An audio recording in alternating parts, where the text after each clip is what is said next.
ನಿಮ್ಮೆಲ್ಲರಿಗೂ ಸುಸ್ವಾಗತ. ಇವತ್ತಿನ ಇಂದಿನ 2ನೇ ವಾರ್ಷಿಕೋತ್ಸವ ಒಂದು ಸಮಾರಂಭ ಮತ್ತು ಆಚರಣೆ ತುಂಬ ಅದ್ಭುತವಾಗಿ ನಡೀತಾ ಇದೆ. ಇಲ್ಲಿ ನೀವೆಲ್ಲ ಸೇರಿರೋದೇ ಒಂದು ಅದ್ಭುತವಾದ ಒಂದು ಕಾರ್ಯಕ್ರಮ ಅಂತ ಹೇಳಬೇಕು. ಸೊ ನಿಮ್ಮೆಲ್ಲರಿಗೂ ಜೋರಾಗಿ ಚಪ್ಪಾಳೆ. ನೀವಿಲ್ಲದೆ ಇದ್ರೆ ಈ ಕಾರ್ಯಕ್ರಮ ಇಲ್ಲ. ಸೊ ನಿಮ್ಮೆಲ್ಲರಿಗೂ ಮತ್ತೊಮ್ಮೆ ಸ್ವಾಗತ ಮಾಸ್ಟರ್ಸ್. ಮೊದಲನೇದಾಗಿ ಬ್ರಹ್ಮಶ್ರೀ ಪಿತಾಮಹ ಪತ್ರಿಜಿ ಅವರಿಗೆ ನನ್ನ ವಂದನೆಗಳು, ನಮಸ್ಕಾರಗಳು. ನನಗೆ ಈ ಜನ್ಮಕ್ಕೆ ಮಾರ್ಗದರ್ಶಿ, ಗುರು ಅಂತ ಹೇಳ್ಬೋದು, ಮಾರ್ಗದರ್ಶಿ ಅಂತ ಹೇಳ್ಬೋದು, ಸ್ನೇಹಿತ ಅಂತ ಹೇಳ್ಬೋದು, ದೇವರು ಅಂತ ಹೇಳ್ಬೋದು. ಯಾಕಂದರೆ ಅವರು ಎಲ್ಲರಿಗೂ ಉದ್ದೇಶಿಸಿ ಮಾತಾಡೋದೇನು ಅಂತ ಹೇಳಿದ್ರೆ, ನನ್ನ ಪ್ರೀತಿಯ ಸ್ನೇಹಿತರೇ, ಮಾಸ್ಟರ್ಗಳೇ ಮತ್ತು ದೇವರುಗಳು ಅಂತ ಹೇಳೋದು ಮೊದಲೇ. ಓಕೆ, ಯಾಕಂದರೆ ಯಾವುದೂ ಒಂದು ಹೆಣ್ಣು ಗಂಡಿನ ಭೇದ ಭಾವ ಇಲ್ಲದೆ, ಮೇಲೆ ಕೆಳಗಡೆ ಕೀಳು ಅನ್ನೋದು ಭೇದ ಭಾವ ಇಲ್ಲದೇ ಇರೋವಂಥ ಒಂದು ಉದ್ದೇಶ ಇದು, ಉದ್ದೇಶಿಸಿ ಮಾತಾಡೋವಂಥದ್ದು. ಅಂದರೆ ಮಾಸ್ಟರ್ಸ್ಗೆ ಅನ್ನೋದು ಏನು ಹೆಣ್ಣು ಗಂಡಿಲ್ಲ. ಫ್ರೆಂಡ್ಸ್, ಸ್ನೇಹಿತರಿಗೆ ಸ್ನೇಹಿತ ಅಂತ ಹೇಳೋದು ಇಲ್ಲ, ಸ್ನೇಹಿತರೆ ಅಂತಾನೆ ಎಲ್ಲ ಹೇಳ್ತಾ ಇದ್ದಾರೆ. ಆಮೇಲೆ ದೇವರುಗಳು ಅಂದ್ರೂ ಎಲ್ಲರೂ ದೇವರುಗಳು ಅಂತ. ಸೊ ಇದು ಈ ಥರ ಇದು ABCD ಅಂತ ಹೇಳ್ತೀವಲ್ಲ, ಇದು ಪ್ರಥಮ ಭಾಷೆ. ಇದು ಏನು ಎಲ್ಲರೂ ಹೇಳಿ ಜೊತೆಗೆ: ನನ್ನ ಪ್ರೀತಿಯ ಸ್ನೇಹಿತರೆ, ನನ್ನ ಪ್ರೀತಿಯ ಮಾಸ್ಟರ್ಸ್ಗಳೇ, ನನ್ನ ಪ್ರೀತಿಯ ದೇವರುಗಳೇ. ಸೊ ಇದು ದಿನನಿತ್ಯ ಇದು ನೆನಪು ಮಾಡಿಕೊಂಡ್ರೆ ಸಾಕು. ನಾವು ಇಷ್ಟೇ 3 ಪದಗಳಲ್ಲಿ ತುಂಬ ಗಾಢವಾದ ಅರ್ಥ ಮತ್ತು ಜ್ಞಾನ ಇದೆ ಇದು. ಯಾಕಂದರೆ ಎಲ್ಲೇ ಹೋದ್ರೂ ನಾನು ಮರ್ತು ಬಿಡ್ತೀವಿ. ಈ ಕ್ಷಣದಲ್ಲಿ ಮಾತಾಡಿದ್ದು ಮುಂದಿನ ಕ್ಷಣಕ್ಕೆ ಮರ್ತಿರ್ತೀವಿ ನಾವು ಯಾರು ಅಂತ. ನಾವೆಲ್ಲರೂ ಸ್ನೇಹಿತರು ಅಂತ ಫಸ್ಟ್ ನೆನಪು ಮಾಡ್ಕೋಬೇಕು. ನಾವೆಲ್ಲರೂ ಮಾಸ್ಟರ್ಗಳು ಅಂತ ನೆನಪು ಮಾಡ್ಕೋಬೇಕು. ನಾವೆಲ್ಲ ದೇವರುಗಳು ಅಂತ ನೆನಪು ಮಾಡಿ. ದೇವರು ಏನು ಮಾಡ್ತಾರೆ? ಸೃಷ್ಟಿಯನ್ನು ಮಾಡ್ಬೋದು, ನಿಭಾಯಿಸ್ತೀವಿ. ಒಂದು ಏನು ಒಂದು ಸ್ಥಿತಿ ಲಯ ಇವೆಲ್ಲ ನಡೆಯುವಂಥದ್ದು ದೇವರುಗಳಿಂದ ಅಂತ ನಾವೆಲ್ಲ ಅನ್ಕೊಳ್ತೀವಿ. ಬಟ್ ನಾವು ಅದನ್ನೆಲ್ಲ ಮಾಡ್ತಾ ಇದ್ದೀವಿ ಅನ್ನೋದನ್ನ ಮರ್ತು ಬಿಟ್ಟಿರ್ತೀವಿ. ಒಂದು ಅಡುಗೆ ಮಾಡಬೇಕು ಅಂದ್ರೂ ಏನು ನಾವೇನು ಅನ್ಕೊಳ್ತೀವೋ ಅದು ಅಡುಗೆ ಬರುತ್ತೆ ಆಚೆ. ಅದು ಒಂದು ಸೃಷ್ಟಿ ಅನ್ನೋದು ಮರ್ತು ಬಿಟ್ಟಿರ್ತೀವಿ. ನಮ್ಮಲ್ಲಿ ಆ ಶಕ್ತಿ ಇದೆ ಅನ್ನೋದು ಮರ್ತು ಬಿಟ್ಟಿರ್ತೀವಿ. ಪ್ರತಿ ಕ್ಷಣ ಪ್ರತಿದಿನ ಅದು ನಡೀತಾನೆ ಇರುತ್ತೆ ಸೃಷ್ಟಿ ನಮ್ಮಿಂದ. ಅದೇನೋ ನಿಭಾಯಿಸ್ತಾನೆ ಇರ್ತೀವಿ. ಅದು ಒಂದು ಸ್ಥಿತಿಯಲ್ಲಿ ತಗೊಂಡು ಹೋಗ್ತಾನೆ ಇರ್ತೀವಿ. ಮತ್ತೆ ಅದನ್ನ ಬೇಡ ಅಂದಾಗ ಅದನ್ನ ಲಯ ಮಾಡ್ತೀವಿ, ಮತ್ತೆ ಶಿವನ ಕೆಲಸ ಮಾಡ್ತೀವಿ, ಮತ್ತೆ ಪರಿವರ್ತನೆ ಆಗತ್ತೆ, ಮತ್ತೆ ಬದಲಾವಣೆ ನಡೀತಾನೆ ಇರುತ್ತೆ ಜೀವನದಲ್ಲಿ.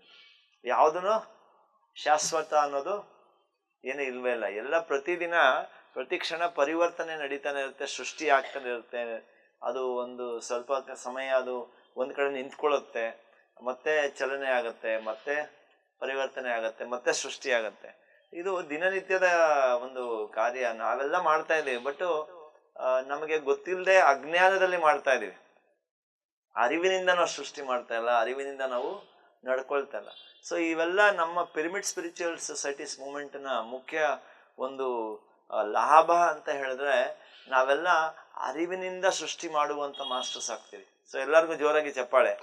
ಅರಿವಿನಿಂದ ಸೃಷ್ಟಿ ಮಾಡೋ ಅಂದರೆ ನಾವು ಒಂದು ಪ್ರಪಂಚವನ್ನು ನಾವೆಲ್ಲ ಸೇರಿ ಈ ಪ್ರಪಂಚ ಈ ಸ್ಥಿತಿಯಲ್ಲಿದೆ. 800 ಕೋಟಿ ಜನ. ಈಗ ನಿನ್ನೆ ಪೇಪರಲ್ಲಿ ಬಂದಿದ್ದ ಪ್ರಕಾರ ಎಷ್ಟು ಕೋಟಿ ಜನ? ಮನುಷ್ಯ ಜಾತಿ 800 ಕೋಟಿ. ಅದಕ್ಕಿಂತ 100 ಪಟ್ಟು ಬೇರೆ ಜಾತಿ ಪ್ರಾಣಿ ಪಕ್ಷಿಗಳು, ಕ್ರಿಮಿಕೀಟಗಳು ಎಲ್ಲ 100 ಪಟ್ಟು 1000 ಪಟ್ಟು ಇದೆ. ಓಕೆ, ಬಟ್ ಮನುಷ್ಯ ಜಾತಿ ಏನಪ್ಪ ಅಂದರೆ ಇಡೀ ಈ ಭೂಮಂಡಲವನ್ನ ಬೇರೆ ಥರ ಪರಿವರ್ತನೆ ಮಾಡುವಂಥದ್ದು, ನಾಶನೂ ಮಾಡ್ಬೋದು, ಒಳ್ಳೆಯ ರೀತಿಯಲ್ಲಿ ಭೂಮಂಡಲವನ್ನ ಸರಿಯಾದ ಒಂದು ಸ್ಥಿತಿಗೆ, ಜ್ಞಾನೋದಯ ಸ್ಥಿತಿಗೆ ಕರ್ಕೊಂಡು ಹೋಗ್ಬೋದು. ಸೊ ಇದು ಒಂಥರ ವಿನಾಶಕಾರಿ ಸ್ಥಿತಿಗೆ ಕರ್ಕೊಂಡು ಹೋಗ್ತಾ ಇರೋದು ಒಂದು ಕಡೆ. ಇದು ಒಳ್ಳೆಯ ಒಂದು ಸಾತ್ವಿಕ ಸ್ಥಿತಿ, ಒಂದು ಸಂತನ ಸ್ಥಿತಿ, ಒಂದು ಜ್ಞಾನದ ಸ್ಥಿತಿಗೆ ಕರ್ಕೊಂಡ್ ಬರ್ತಾ ಇರೋದು ಈ ಥರ ಪಿರಮಿಡ್ಸ್ ಇಂದ ಅಂತ. ಇಡೀ ಒಂದು ವಿಶ್ವಕ್ಕೆ 1,44,000 ಮಾಸ್ಟರ್ಸ್ ಅನ್ನ ಹುಡ್ಕೊಂಡು ಪತ್ರಿಜಿಯವರು ಶುರು ಮಾಡಿದ್ರು. ಎಷ್ಟು ಜನ? 1,44,000 ಜನ ಮಾಸ್ಟರ್ಸ್ನ ಹುಡ್ಕೊಂಡು ಇಷ್ಟು ಜನ ಮಾಸ್ಟರ್ಸ್ನ ರೆಡಿ ಮಾಡ್ತೀನಿ ಅಂತ ಹೇಳ್ಬಿಟ್ಟು ಈ ಸಂಕಲ್ಪವನ್ನು ತೊಟ್ಕೊಂಡ್ ಬಂದಿದ್ದು. ಈಗ 1 ಕೋಟಿ 14,44,000 ಕ್ರಾಸ್ ಆಗ್ಬಿಟ್ಟಿದೆ ಈಗ. ಅಷ್ಟು ಜನ ಮಾಸ್ಟರ್ಸು ಪ್ರಪಂಚದಾದ್ಯಂತ PSSM ಮೂವ್ಮೆಂಟ್ ಸೇರ್ಕೊಂಡಿದ್ದಾರೆ. ಸೊ ಇದೇನಾಗತ್ತೆ ಅಂದ್ರೆ ಇದು ಈ ತುಂಬಾ ದೊಡ್ಡ ಕೋಣೆ ಕತ್ತಲೆಯಲ್ಲಿ ಇದ್ರೂ ಒಂದು ದೀಪ ಹಚ್ಚಿದ್ರೆ ಏನಾಗತ್ತೆ, ಬೆಳಕು ಬರುತ್ತೆ ಇಮಿಡಿಯೇಟ್ ಆಗಿ. ಸೊ ಈ ತರ ನಾವು PSSM ಮಾಸ್ಟರ್ಸ್ ಎಲ್ಲ ಈ ತರ ಕೆಲಸ ಮಾಡ್ತಾ ಇರೋದು. ಬೆಳಕಿನ ಕೆಲಸ, ಜ್ಞಾನದ ಬೆಳಕು ಅಂತ ಹೇಳ್ತೀವಿ. ಸೊ ಜ್ಞಾನದ ಬೆಳಕನ್ನ ಹಂಚಿಕೊಂಡು ನಾವೆಲ್ಲ ಹೋಗ್ತಾ ಇದೀವಿ ಎಲ್ಲ ಕಡೆ. ಸೊ ಮಾಸ್ಟರ್ಸ್, ಇದು ಆವಾಗಲೇ ವಿರೂಪಾಕ್ಷ ಅವರು ಹೇಳ್ತಾ ಇದ್ರು, ಇದು ಧ್ಯಾನದ ಕೇಂದ್ರ ಅಂತ ಏನಿದೆಯಲ್ಲ, ಇದು ಮನುಷ್ಯನಿಗೆ ಬೇಕಾಗಿರುವಂತ ರೀಚಾರ್ಜ್ ಸ್ಟೇಷನ್ ತರ ಇದು. ಏನು, ಮೊಬೈಲ್ ಈಗ ಖಾಲಿ ಆದ್ರೆ ಎನರ್ಜಿ ಏನಾಗುತ್ತೆ, ಬ್ಯಾಟ್ರಿ, ಏನು ಮಾತಾಡಕ್ಕಾಗಲ್ಲ, ಏನು ವ್ಯವಹಾರ ಮಾಡಕ್ಕಾಗಲ್ಲ, ಏನೋ ಕಳ್ಕೊಂಡಂಗೆ, ಬಿಸ್ನೆಸ್ ಇಲ್ದಿರಂಗಾಗತ್ತೆ, ಇಲ್ಲ ಏನೋ ಇದೆಲ್ಲ ನಡೀತಾ ಇರುತ್ತೆ, ಪ್ರಾಬ್ಲಮ್ಸ್ಗಳು, ಏನೋ ತಳಮಳ ಆಗಕ್ಕೆ ಶುರು ಆಗುತ್ತೆ. ಆತರ ಮನುಷ್ಯನಿಗೆ ಒಂದು ಶಕ್ತಿ ಬೇಕು ಅಂತ ಹೇಳಿದ್ರೆ ಈ ತರ ಸೆಂಟರ್ಸ್ ಬೇಕು. ಇಡೀ ಈಗ ನಾ ಲಾಸ್ಟ್ ಟೈಮ್ ಹೋದ್ಸತಿನ ಹೇಳ್ತಿದ್ದೆ, ನಾ ಪೆಟ್ರೋಲ್ ಬಂಕ್ಗಳು ಯಾವ ತರ ಗಾಡಿಗಳಿಗಿರುತ್ತೋ, ಮನುಷ್ಯನಿಗೆ ಈ ರೀಚಾರ್ಜ್ ಸ್ಟೇಷನ್ ಅಂತ ಹೇಳ್ಬಿಟ್ಟು ಈ ತರ ಪಿರಮಿಡ್ ಸೆಂಟರ್ಸ್ ಬೇಕು. ನಮ್ಮ ಒಳಗಿಂದ ಹುಟ್ಟುವಂತ ಒಂದು ಜ್ಞಾನ, ನಾವು ನಾನು ಅನ್ನೋದು ಏನು ಅನ್ನೋದು ಒಂದು ತಿಳ್ಕೊಂಡಾಗ ನಮ್ಮ ಒಳಗಂಡ ಬರುವಂತ ಇದು ಜ್ಞಾನ. ಈ ಭಗವದ್ಗೀತೆ ಬರ್ದಿರೋದಿರ್ಬೋದು, ಕೃಷ್ಣ ಭಗವಾನರು ಹೇಳಿರ್ಬೋದು, ಇಲ್ಲ ಮಹಾಭಾರತ ಬರ್ದಿರ್ಬೋದು, ರಾಮಾಯಣ ಬರ್ದಿರ್ಬೋದು, ಏನೇ ಆಗಿದ್ರು ಒಬ್ಬ ಇದೇ ತರ ಒಂದು ದೇವರಿಂದ ಹುಟ್ಟಿ ಅವರು ಬರ್ದಿರೋಂಥದ್ದು ಗ್ರಂಥಗಳಾಗಿರ್ಬೋದು, ಅವರ ಅನುಭವಗಳಿಂದಾನೇ ಬರ್ದಿರೋದು. ಈ ಅಸ್ಟ್ರಾಲಜಿ ಬರ್ದಿರ್ಬೋದು, ವಾಸ್ತುಶಾಸ್ತ್ರಗಳು ಬರ್ದಿರ್ಬೋದು, ಏನೇ ಬರ್ದಿದ್ರು ಅವ್ರಿಗೆ ಹೇಳಿಕೊಟ್ಟಿದ್ದವ್ರು ಯಾರಿಲ್ಲ. ಅವ್ರ ಸ್ವಗೃಹದಿಂದ ಅಂತರ್ಮುಖಿಯಾಗಿ ಅವರು ಅದ್ರ ಬಗ್ಗೆ ಜ್ಞಾನ ತಿಳ್ಕೊಂಡು ಅವರು ಅದನ್ನ ಪುಸ್ತಕದ ಮೂಲಕ ಅದನ್ನೆಲ್ಲ ಲಿಪಿಯಾಗಿ ಕನ್ವರ್ಟ್ ಮಾಡಿ ಅವ್ರು ಕೊಟ್ಟಿದ್ದಂತ ಜ್ಞಾನ ಅದು ಎಲ್ಲಿಂದ ಹುಟ್ಟು, ಅಂತರಾತ್ಮದಿಂದ, ಅವರ ಸ್ವಜ್ಞಾನದಿಂದ ಅವ್ರ ಅಂತರ್ಮುಖಿಯಾಗಿ ಸಾಧನೆ ಮಾಡಿದಾಗ ಇದು ಒಂದು. ಈಗ ನಾವು ಅಡಿಗೆ ಮಾಡ್ಬೇಕಾದ್ರೆ ಯಾವ ತರ, ಯಾವಾಗ್ಲೂ ಇದೇ ತರ ಸಾರು ಮಾಡ್ತೇನೆ, ಸ್ವಲ್ಪ ಚೇಂಜ್ ಮಾಡೋಣ ಅಂದಾಗ ಏನಾಗುತ್ತೆ, ಅದ್ರ ಫ್ಲೇವರ್, ಅದ್ರ ರುಚಿ ಬದಲಾವಣೆ ಆಗುತ್ತೆ, ಹೌದಾ ಇಲ್ವಾ? ಈಗ ಏನೋ ಒಂದು ಉಳಿದಿರುತ್ತೆ, ಅದನ್ನೆಲ್ಲ ತೆಗೆದು ಒಂದೇನೋ ಒಂದು ಹೊಸ ರುಚಿ ಅಂತ ಏನೋ ಮಾಡ್ತೀವಲ್ಲ, ಅದೆಲ್ಲ ಇಲ್ಲಿಂದ ಹುಟ್ಟು ಅಂದ್ರೆ ನಮ್ಮ ಸ್ವ ಅನುಭವದಿಂದ ನಾವು ಅದಕ್ಕೆ ಸಮಯ ಕೊಟ್ಟು ಸಾಧನೆಗೆ ಇಳಿದ್ರೆ ಮಾತ್ರ ಅದೆಲ್ಲ ಬರುತ್ತೆ. ಸೊ ಇವರು ಏನೇನು ಕೇಳಿಸ್ಕೊತಾರಲ್ಲ ಅದನ್ನ ತಕ್ಷಣ ಕಾರ್ಯರೂಪಕ್ಕೆ ತರ್ತಾ ಇದ್ದಾರೆ, ಅಂದ್ರೆ ಇಂಪ್ಲಿಮೆಂಟೇಶನ್ ಅಂತ ಹೇಳ್ತೀವಿ ಅದನ್ನ. ಸೊ ನಮ್ಮ ಜೀವನದಲ್ಲಿ ನಾವು ಕಲಿಬೇಕಾಗಿದೆ ಅಂದ್ರೆ, ನಮಗೆ ಅಂತರಾಳದಲ್ಲಿ ಅನ್ನಿಸ್ತಾ ಇರುತ್ತೆ ನಾನು ಮಾಡ್ಬೇಕು ಅಂತ. ಆದ್ರೆ ಒಂದು ಹೆಜ್ಜೆ ಮುಂದೆ ಇಡೋದಿದೆಯಲ್ಲ, ಆ ಒಂದು ಹೆಜ್ಜೆ ಮುಂದೆ ಇಟ್ರೆ ಆ ಜೀವನನೇ ಬೇರೆ, ಆ ಪ್ರಪಂಚನೇ ಬೇರೆ ಆಗುತ್ತೆ. ನಾವು ಎಲ್ಲಿ ನಿಂತಿರ್ತೀವೋ ಅಲ್ಲೇ ನಿಂತಿದ್ರೆ ಅಂಜಿಕೆ ಇವೆಲ್ಲ ಹೋಗ್ಬೇಕು ಅಂತ ಹೇಳಿದ್ರೆ ಮತ್ತೆ ನಾವು ಧೈರ್ಯಶಾಲಿಗಳು. ಇವ್ರು ಹೇಳಿದ್ರಲ್ಲ, ಧೈರ್ಯ ಅಂತ ಹೇಳ, ಅಭಯ, ನಿರ್ಭಯ ಸ್ಥಿತಿ ಅಂತ ಹೇಳಿದ್ರು. ಸೊ ಏನೇ ಆದ್ರೂ ನಾವು ಒಂದು ಹೆಜ್ಜೆ ಮುಂದೆ ಇಡುವಂತ ಸಂಕಲ್ಪ ನಮ್ಮ ಕೈಲೇ ಇದೆ.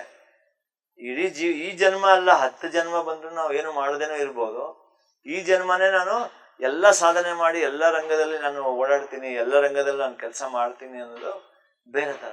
ಸೊ ಮೇಡಮ್ ಏನ್ ಮಾಡಿದ್ದಾರೆ ಅಂದ್ರೆ, ಇದು ಒಂದು ನಿದರ್ಶನ, ಯಾವುದಕ್ಕೂ ಕಡಿಮೆ ಇಲ್ಲ.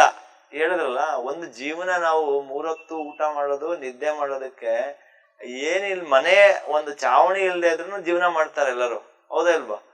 ಈಗ ಗಾರೆ ಕೆಲಸ ಮಾಡ್ತಾ ಇರೋರು ವೆಂಕಟೇಶ್ ಅವರು ಇಲ್ಲೇ ಇದ್ದಾರೆ. ಸೊ ಎಷ್ಟು ಜನ ಅಲ್ಲೇ ಶೆಡ್ಗಳಲ್ಲಿ ಇರ್ತಾರೆ, ಅವರು ಖುಷಿಯಾಗಿ ಡ್ಯಾನ್ಸ್ ಮಾಡಿ, ಊಟ ಮಾಡಿ, ಮಕ್ಕಳು ಮರಿ ಎಲ್ಲ ಹುಟ್ಟಿಸ್ಬಿಟ್ಟು ಎಲ್ಲ ಚೆನ್ನಾಗಿರ್ತಾರ ಇಲ್ವಾ ಅವರು? ಸೊ ಯಾವುದಕ್ಕೂ ಏನು ಕಡಿಮೆ ಇಲ್ಲ. ನಾವೇನ್ ಅನ್ಕೊಳ್ತೀವಿ, ನಮ್ಗೆ ಖುಷಿ ಇಲ್ಲ, ಇದಾದ್ರೆ ಖುಷಿ, ಅದಾದ್ರೆ ಖುಷಿ ಅಂತ ನಾವು ಪೋಸ್ಟ್ಪೋನ್ ಮಾಡ್ಕೊಳ್ತಾ ಹೋಗ್ತಾ ಇರ್ತೀವಿ ಅಷ್ಟೇ ಹೊರತು ಏನು ಅದಕ್ಕೆ ಅರ್ಥನೂ ಇಲ್ಲ, ಅದಕ್ಕೆ ಕೊನೆನೂ ಇಲ್ಲ. ಇದಕ್ಕೊಂದು ಗೆರೆ ಎಳಿಬೇಕು ಅಂತ ಹೇಳಿದ್ರೆ ನಮ್ಮನ್ನ ನಾವು ಅರ್ಥ ಮಾಡ್ಕೋಬೇಕು. ನಾವ್ ಏನ್ ಮಾಡ್ತಾ ಇದೀವಿ, ನಾವ್ ಏನು ಮಾಡಬೇಕು. ನಮ್ಮ ಜೀವನಕ್ಕೆ ಬೇಕಾಗಿರುವಂತ ಒಂದು ಊಟದ ವ್ಯವಸ್ಥೆ ಇದೆ, ಮನೆಯ ವ್ಯವಸ್ಥೆ ಇದೆ, ಎಲ್ಲ ಇದೆ. ಬಟ್ ನಾವು ಇಲ್ಲಿ ಯಾಕೆ ಸೇರ್ಕೊಂಡಿದೀವಿ ಅಂತ ಹೇಳಿದ್ರೆ, ನಾವು ಒಂದು ಜ್ಞಾನದ ಪ್ರಪಂಚಕ್ಕೆ ಬಂದಿದೀವಿ. ಈಗ ಜ್ಞಾನದ ಪ್ರಪಂಚ ಅಂತ ಹೇಳಿದ್ರೆ ಭೌತಿಕ ಪ್ರಪಂಚ ಮತ್ತೆ ಈ ಪಂಚಭೂತಗಳ ಪ್ರಪಂಚವನ್ನು ಬಿಟ್ಟು ಅದನ್ನು ಬಿಟ್ಟು ಮತ್ತೆ ಆತ್ಮದ ಪ್ರಪಂಚಕ್ಕೆ ಬಂದಿದೀವಿ, ಜ್ಞಾನದ ಪ್ರಪಂಚ, ದೇವತ್ವದ ಒಂದು ಪ್ರಪಂಚಕ್ಕೆ ನಾವು ಬಂದಿದೀವಿ ಎಲ್ಲರೂ. ಅದ್ರಲ್ಲಿ ಏನಾಗ್ತಾ ಇದೆ ಅಂತ ಹೇಳಿದ್ರೆ, ಇದೆಲ್ಲರ ಮರ್ಮ ಇಲ್ಲಿದೆ ಅಂತ. ಒಂದು ಗಾಡಿ ತಗೊಂಡ್ರೆ ಹೆಂಗೆ, ಎಷ್ಟು ದೊಡ್ಡ ಗಾಡಿ ಇದ್ರೆ ಒಂದು ಚಾಬಿ ಇದ್ರೆ, ಒಂದು ಕೀ ಇದ್ರೆ ಒಬ್ರೇ ನಡ್ಸ್ಕೊಂಡು ಹೋಗ್ಬೋದು. ಆ ಕೀ ಇಲ್ಲ ಅಂದ್ರೆ ಏನಾಗತ್ತೆ, ಸ್ಟಾರ್ಟ್ ಆಗ್ಲಿಲ್ಲ ಅಂದ್ರೆ ಗಾಡಿ, ಆ ಟ್ರಕ್ 10 ಜನ ತಳ್ಬೇಕಾಗತ್ತೆ. ಹೌದಾ ಇಲ್ವಾ? ನಮ್ಮ ಜೀವನ ನಾವು ಎಷ್ಟು ಸರಳ ಮಾಡ್ಕೊಳ್ಬೇಕು ಅಂತ ಅನ್ಕೊಳ್ತೀವೋ, ಆ ಸರಳತೆ ನಮ್ಮಲ್ಲಿ ಬರ್ಬೇಕು ಅಂದ್ರೆ ಜ್ಞಾನ ಒಂದೇ ಮುಖ್ಯ. ಹೌದಾ ಇಲ್ವಾ? ನಾವು ಒಂದು ಅಡಿಗೆ ಮಾಡೋದನ್ನ ಕಲಿಯೋದಕ್ಕೂ ಅಂದ್ರೂ, ಒಂದು ಯೂಟ್ಯೂಬ್ ಅಲ್ಲಿ ಒಂದು ಏನೋ ಒಂದು ಪೂರಿನೋ ಇಲ್ಲ ಚಟ್ನಿ ಮಾಡ್ಬೇಕು ಅಂತ ಅಂದ್ರೆ ಗೊತ್ತಿರಲ್ಲ. 1 ನಿಮಿಷದಲ್ಲಿ ನಾವು ಒಂದು ಯೂಟ್ಯೂಬ್ ಅಲ್ಲಿ ಒಂದು ವಿಡಿಯೋ ನೋಡ್ಬಿಟ್ರೆ 5 ನಿಮಿಷಕ್ಕೆ ಚಟ್ನಿ ರೆಡಿ. ಏನಾಯ್ತು ಅವಾಗ? ಅರಿವು, ಜ್ಞಾನ ಬಂತು, ಇನ್ಸ್ಟೆಂಟ್ ಆಗಿ ಬದಲಾವಣೆ ಆಯ್ತು, ನಮಗೆ ಸಿಕ್ತು. ಈ ತರ ನಾವು ಏನ್ ಮಾಡ್ತಾ ಇದೀವಿ ಮಾಸ್ಟರ್ಗಳೆಲ್ಲ, ನೀವೆಲ್ಲ ಏನಿದ್ದೀರಾ, ನಮ್ಮಲ್ಲಿ ಅನಿಸ್ತಾ ಇರುತ್ತೆ, ನನಗೆ ಇದು ಅಮೃತ ಸಿಕ್ಕಿದೆ, ನನಗೆ ಇದು ಇಷ್ಟು ಒಳ್ಳೇದಾಗಿದೆ ಈ ಜೀವನದಲ್ಲಿ. ಯಾಕಂದ್ರೆ ನೀವೆಲ್ಲ ಯಾಕೆ ಬಂದಿದ್ದೀರಾ ಈಗ? ಅಲ್ಲ, ನೀವ್ ಯಾಕೆ ಬಂದಿದ್ದೀರ ಅಂದ್ರೆ ನಿಮ್ಗೇನೋ ಧ್ಯಾನದಿಂದ ನಿಮಗೆ ಪರಿವರ್ತನೆ ಆಗಿದೆ, ನಿಮಗೆ ಜ್ಞಾನ ಬಂದಿದೆ, ಜೊತೆಗೆ ನಿಮ್ಗೆ ಮನಃಶಾಂತಿ ಸಿಕ್ಕಿದೆ, ಆರೋಗ್ಯ ಸಿಕ್ಕಿದೆ, ದೈಹಿಕ ಆರೋಗ್ಯ, ಮಾನಸಿಕ ಆರೋಗ್ಯ ಸಿಕ್ಕಿದೆ, ಒಂದು ಮನಸ್ತಾಪಗಳು ಕಡಿಮೆ ಆಗಿದೆ, ಸಂತೋಷ ಸಿಗ್ತಾ ಇದೆ. ಏನಿಲ್ಲದೆ ಇದ್ರು ನಮ್ಗೆ ಕೋಪ ಬರ್ತಾ ಇಲ್ಲ, ಯಾರೇನು ಹೇಳಿದ್ರು ನಮ್ಗೆ ನಾವು ತಾಳ್ಮೆ ಕಳ್ಕೊಳ್ತಾ ಇಲ್ಲ, ಬೈದ್ರು ನಮ್ಗೆ ನಗು ಬರ್ತಾ ಇದೆ. ಅಯ್ಯೋ ಏನಪ್ಪಾ ಇದು, ಅವ್ರು ಬೈತಾ ಇದಾರೆ, ನಾನು ನೋಡಿದ್ರೆ ನಗು ಬರ್ತಾ ಇದೆ, ಏನು ಆಗಿದೆಯಾ ನನಗೆ ಅಂತ. ಅದೇ ಮನುಷ್ಯ, ಅದೇ ಸ್ಥಿತಿ.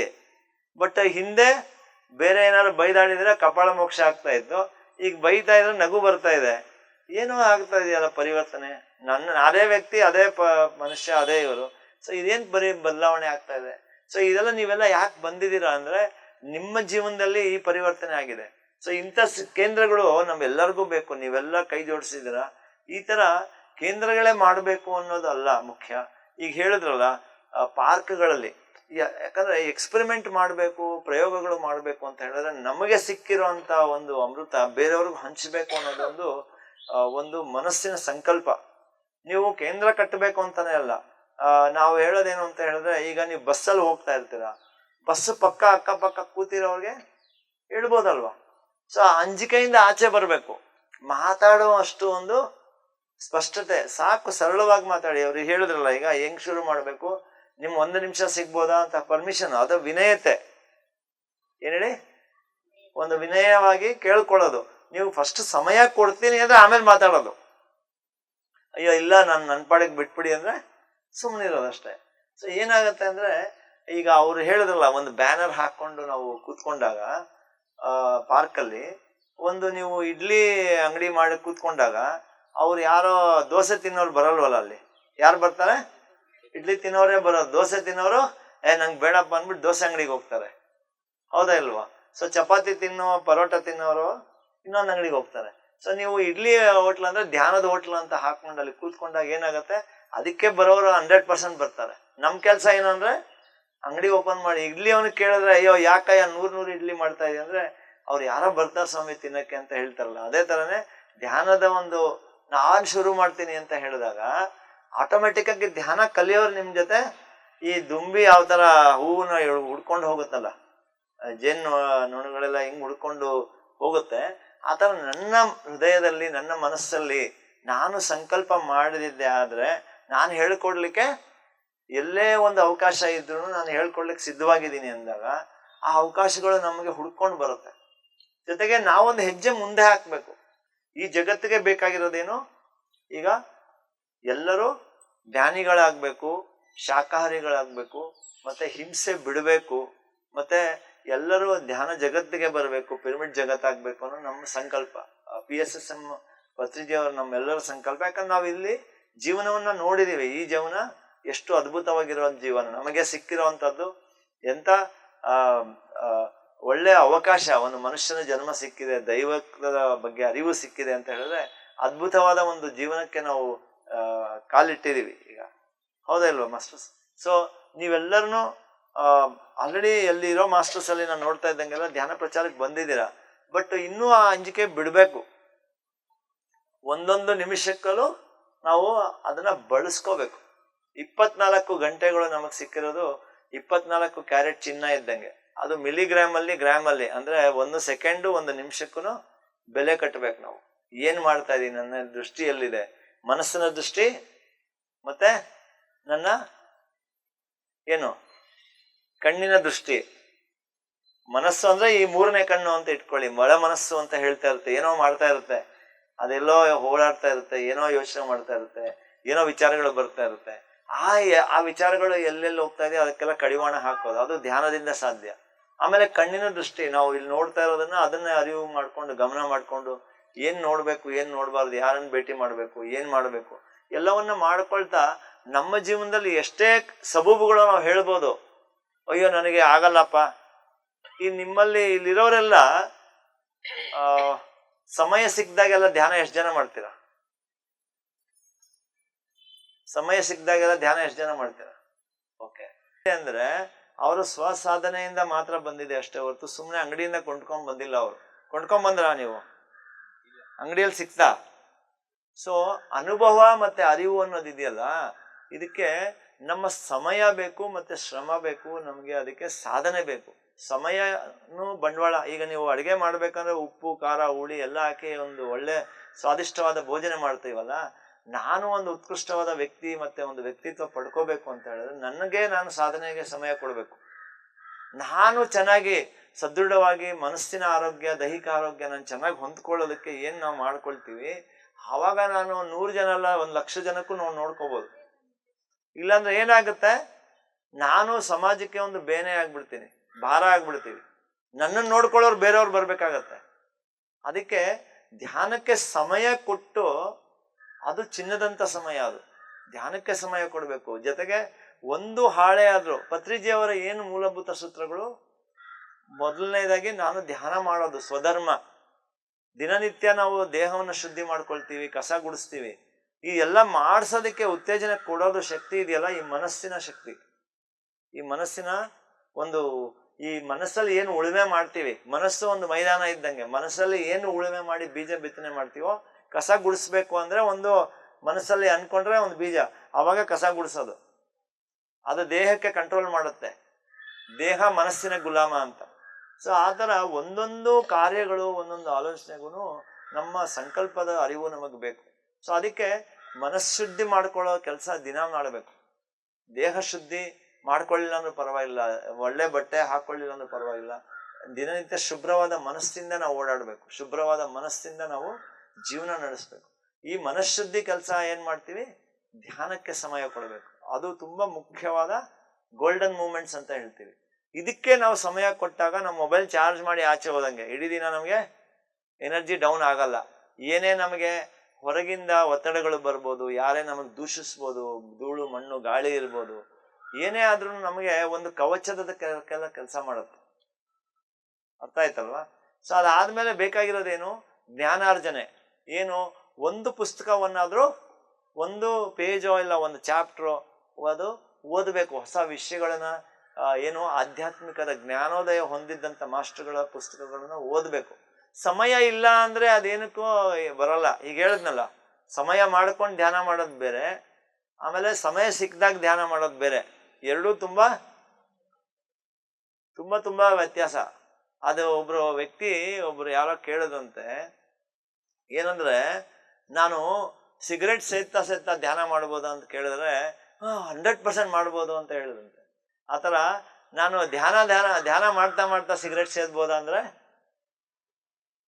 ಏನಾಯ್ತು, ಅದು ಚೇಂಜ್ ಆಗೋಯ್ತು ಲ್ಯಾಂಗ್ವೇಜು.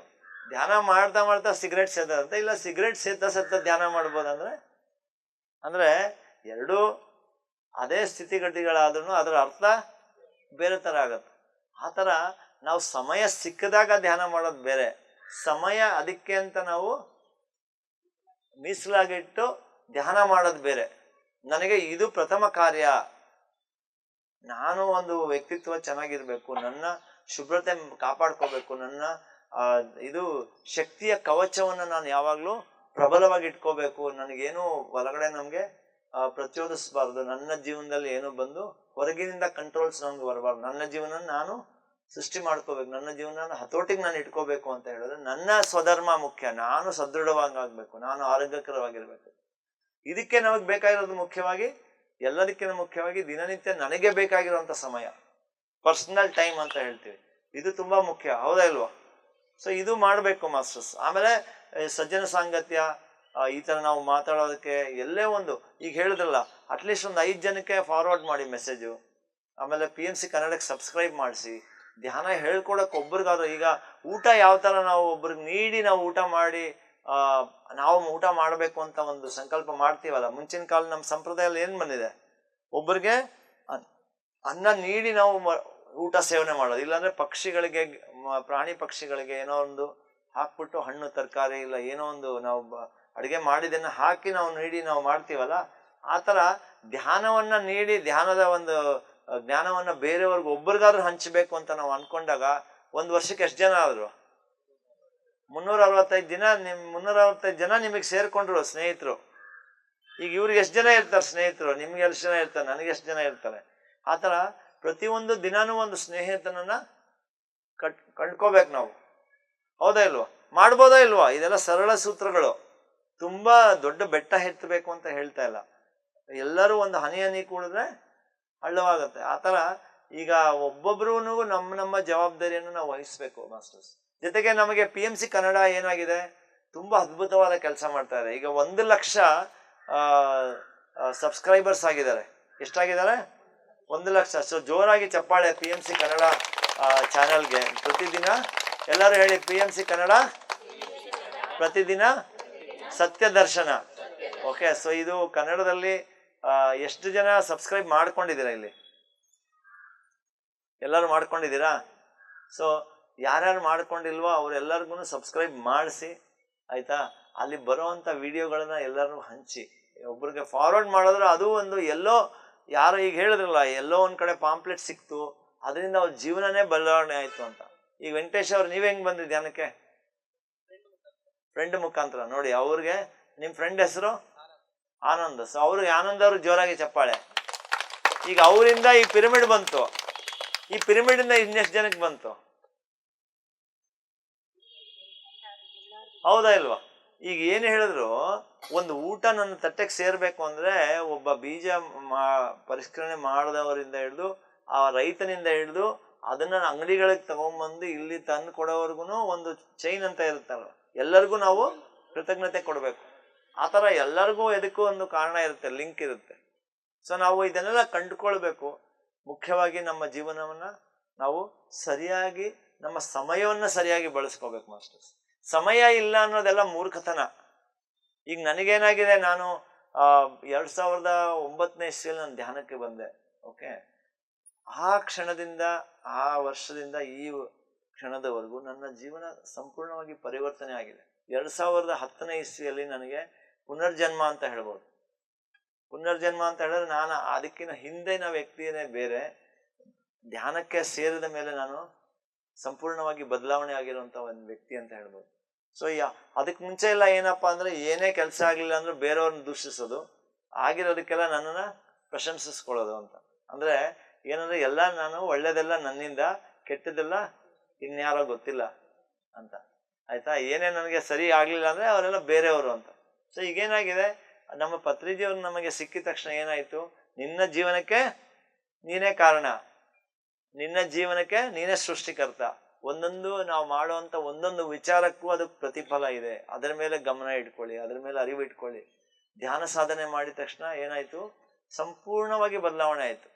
ಏನ್ ಮಾತಾಡ್ಬೇಕು, ಏನ್ ನೋಡ್ಬೇಕು, ಏನ್ ಕೇಳಿಸ್ಕೋಬೇಕು, ಏನ್ ವಿಚಾರ ಮಾಡ್ಬೇಕು, ಈ 4ನೇ ಕೋತಿ ಸಿಕ್ತು ನಮಗೆ ಧ್ಯಾನದಿಂದ. ಏನಾಯ್ತು? 4ನೇ ಕೋತಿ ಏನಂದ್ರೆ, ಬೇಡದಿರೋದನ್ನ ವಿಚಾರಗಳನ್ನ ತರಬೇಡ, ಇದನ್ನ ಶುದ್ಧವಾಗಿ ಇಟ್ಕೋ, ಶಾಂತವಾಗಿ ಇಟ್ಕೋ, ಸಂಪೂರ್ಣವಾಗಿ ಇದನ್ನ ಕರಗಿಸ್ಕೋ ಮನಸ್ಸನ್ನ ಅಂತ. ಅವಾಗ ಏನಾಯ್ತು, 3 ಕೋತಿಗಳು ಆಟೋಮೆಟಿಕ್ ಆಗಿ ಹತೋಟಿಗೆ ಬಂದ್ಬಿಡ್ತು. ಹೇಳಿ ಮಾಸ್ಟರ್, ನೀವೇನ್ ಹೇಳ್ಕೊಡ್ತೀರಾ ಹೇಳಿ ಅಂತ. ಅಂದ್ರೆ ಕಿವಿನೂ ಹತೋಟಿಗೆ ಬಂತು, ಕಣ್ಣು ಹತೋಟಿಗೆ ಬಂತು, ಬಾಯಿ ಹತೋಟಿಗೆ ಬಂತು. ತ್ರಿಕರಣ ಶುದ್ಧಿ ಆಟೋಮೆಟಿಕ್ ಆಗಿ ಆಗೋಯ್ತು. ಇನ್ನೇನು ಮಾಡೋದ್ ಬೇಕಾಗೇ ಇಲ್ಲ. ಸೊ ಈ ತರ ನನಗೆ ನನ್ನ ಜೀವನದಲ್ಲಿ ನಾನು ನೋಡಿದ್ದೇನು ಅಂದ್ರೆ, ಎಲ್ಲದಕ್ಕೂ ಸಮಯ ಕೊಡಕ್ ಆಗ್ತಾ ಇದೆ. ಡ್ಯಾನ್ಸ್ ಕಲಿತಾ ಇದ್ದೀನಿ, ವಯಲಿನ್ ಕಲಿತಾ ಇದ್ದೀನಿ, ಟ್ರೆಕ್ಕಿಂಗ್ ಹೋಗ್ತೀವಿ, ಆಫೀಸ್ ಕೆಲಸ ಮಾಡ್ತೀವಿ, ಇಲ್ಲಿ ಬರ್ತೀವಿ. ಸೊ ಎಲ್ಲದಕ್ಕೂ ಸಮಯ ಇದೆ. ಫ್ಯಾಮಿಲಿ ಜೊತೆಗಿದ್ದೀವಿ, ಎಲ್ಲದಕ್ಕೂ ಸಮಯ ಸಿಗ್ತಾ ಇದೆ. ಅದೇ 24 ಗಂಟೆ ಮುಂಚೆ, ಅದೇ 24 ಗಂಟೆ ಈಗಲೂ ಅಷ್ಟೇ. ಏನ್ ಬದಲಾಗಿದೆ ಅಂದ್ರೆ ದೃಷ್ಟಿಕೋನ ಬದಲಾಗಿದೆ ಅಷ್ಟೇ. ಎಲ್ಲದಕ್ಕೂ ಸಮಯ ಕೊಡ್ಬೋದು. ಇಲ್ಲಾಂದ್ರೆ ನಾವು ಎಲ್ಲಿ ಅದು ಚಿನ್ನವನ್ನ ಕಬ್ಬಿಣದ ತರ ಗಂಟೆಗಟ್ಟಲೆ ಎಲ್ಲಿ ಖರ್ಚು ಮಾಡ್ತಾ ಇದೀವಿ ಅಂತ ಗೊತ್ತಿರಲ್ಲ ನಮಗೆ. ಅದನ್ನ ಗೊಳಿಸ್ಕೊಳ್ತಾ ಏನಾಯ್ತು ನನಗೆ, ಎಲ್ಲದಕ್ಕೂ ಸಮಯ ಕೊಡ್ಬೋದು. ಪತ್ರಿಜಿಯವ್ರನ್ನ ನೋಡಿ ನಾವು ಕಲಿತಾ ಇದ್ವಿ. ಏನಂದ್ರೆ ಅವ್ರು ಎಷ್ಟೇ ದೂರದಿಂದ ಅವ್ರು ಟ್ರಾವೆಲ್ ಮಾಡ್ಕೊಂಡು ಪ್ರಯಾಣ ಮಾಡ್ಕೊಂಡು ಬಂದಿದ್ರು ಮರುಕ್ಷಣವೇ ಒಂದು ಕಿಚನ್ಗೆ ಹೋಗಿ ಎಲ್ಲೋ ಸೇರ್ಕೊಂಡು ಅವ್ರು ಅಡುಗೆ ಬಡಿಸಿ ಅವ್ರು ಊಟ ಮಾಡ್ತಾ ಇದ್ರು. ಆಮೇಲೆ ಎಲ್ಲೇ ಹೋದ್ರು ಒಂದು ಪುಸ್ತಕವನ್ನ ಇಟ್ಕೊಂಡು ಒಂದು ಎಡಿಟಿಂಗ್ ಮಾಡೋರು, ಪುಸ್ತಕವನ್ನ ಓದಿ ಅದ್ರ ಟಿಪ್ಪಣಿ ಬರಿತಾ ಇದ್ರು. ಆಮೇಲೆ ಇಡೀ ದಿನದ ಒಂದು ಏನು ದಿನಚರ್ಯ ಇದೆ ಅದನ್ನ ಬರೆದು ಅದನ್ನ ಪಬ್ಲಿಷ್ ಮಾಡ್ತಾ ಇದ್ರು. ನಾನು ಈ ಟೈಮಲ್ಲಿ ಇವ್ರನ್ನ ಭೇಟಿ ಮಾಡ್ತೀನಿ, ಇಲ್ಲಿ ಹೋಗ್ತೀನಿ, ಇದನ್ನ ಮಾಡ್ತೀನಿ ಅಂತ. ಏನಂದ್ರೆ ಪ್ರತಿದಿನ ಅದು ನಡೀತಾ ಇತ್ತು. ಅವ್ರಿಗೇನು ಸಮಯದ ಏನು ಹೊತ್ತು ಗೊತ್ತು ಅನ್ನೋದಕ್ಕೇನು ಇಲ್ಲ. ಅರ್ಥ ಆಯ್ತಲ್ವಾ? ಸೊ ಸಮಯ ಸಿಕ್ಕದಾಗೆ ನಿದ್ದೆ, ಹೇಳಿ, ನಿದ್ದೆ ಆದ್ಮೇಲೆ ನಾವು ಬೇರೆ ಕೊಡ್ತೀವಲ್ಲ, ಅವರು ಸಮಯ ಸಿಕ್ಕಿದಾಗ ನಿದ್ದೆ ಮಾಡೋರು. ಸೊ ಆ ಥರ ಏನು ಕಡಿವಾಣ ಇರಲಿಲ್ಲ. ಸೊ ನಮಗೂ ಏನಾಗ್ತಾ ಇದೆ, ನಮಗೆ ಈಗ ಇದೆಲ್ಲ ನೋಡಕ್ ಹೋಯ್ತು ಅಂತ ಹೇಳಿದ್ರೆ ನಮಗೆ ಸಮಯ 24 ಗಂಟೆ ಸರಿಯಾಗಿ ನಾವು ಪ್ರಯೋಜನ ಮಾಡಿಕೊಂಡು ನಮ್ಮ ಜೀವನ ಉದ್ಧಾರ, ಮತ್ತೆ ಬೇರೆ ನಮ್ಮ ಸಹಪಾಠಿಗಳು, ನಮ್ಮ ಸಹಜೀವಿಗಳು ಏನಿದ್ದಾರೆ ಮನುಷ್ಯ ಜಾತಿ, ಅವ್ರಿಗೆಲ್ಲರಿಗೂ ಜ್ಞಾನ ಹಂಚಿಕೆ ಮಾಡುವಂಥದ್ದು ಒಂದು ಕೆಲಸ ಮಾಡಿದ್ರೆ ಅದ್ಭುತವಾದ ಜೀವನ ಅಂತ ಹೇಳ್ಬೋದು ಮಾಸ್ಟರ್ಸ್. ನಾನಿಲ್ಲಿ ಫಸ್ಟ್ ಟೈಮ್ ಬಂದಿರೋದು. ಮೇಡಮ್ ಲಾಸ್ಟ್ ಟೈಮ್ ಇನಾಗ್ರೇಷನ್ ಕರೆದಿದ್ರು ನನಗೆ. ನಾನು ಇಲ್ಲಿ ಕೂತಿದ ತಕ್ಷಣ ಏನಾಯ್ತು ಅಂತ ಹೇಳಿದ್ರೆ ನನಗೆ ಹಾರ್ಟ್ ಚಕ್ರ ತುಂಬಾ ಸ್ಟ್ರಾಂಗ್ ಆಗಿ ಆಕ್ಟಿವೇಶನ್ ಆಯ್ತು. ಅಂದ್ರೆ ತುಂಬಾ ಅದ್ಭುತವಾದ ಎನರ್ಜೀಸ್, ಸಿಕ್ಕಾಪಟ್ಟೆ ಸ್ಟ್ರಾಂಗ್. ಇಲ್ಲಿ ನಾನು ಕೂತಿದ್ದೀನಿ, ಕಣ್ಣು ಮುಚ್ಚಿದ ತಕ್ಷಣ ಇಟ್ ಇಸ್ ಸಕ್ಡ್, ಅಂದ್ರೆ ಅಷ್ಟು ಗುರುತ್ವಾಕರ್ಷಣೆ ಅಷ್ಟು ಸ್ಟ್ರಾಂಗ್ ಆಗಿದೆ ಎನರ್ಜೀಸ್ ಅಂತ. ತುಂಬಾ ಅದ್ಭುತವಾಗಿ ಅವ್ರು ಹೇಳ್ದಂಗೆ ಶಕ್ತಿ ಕ್ಷೇತ್ರ ಆ ಥರ ಇದು ಕೆಲಸ ಮಾಡ್ತಾ ಇದೆ. ಇದೆಲ್ಲದಕ್ಕೂ ಕೆಲಸ ಮಾಡಬೇಕಿಲ್ಲ. PMC ಕನ್ನಡ ಚಾನೆಲ್ ಅನ್ನು ಲೈಕ್ ಮಾಡಿ, ಶೇರ್ ಮಾಡಿ, ಸಬ್ಸ್ಕ್ರೈಬ್ ಮಾಡಿ ಮತ್ತು ಮಾಡಿಸಿ. ಎಲ್ಲರಿಗೂ ಧನ್ಯವಾದಗಳು.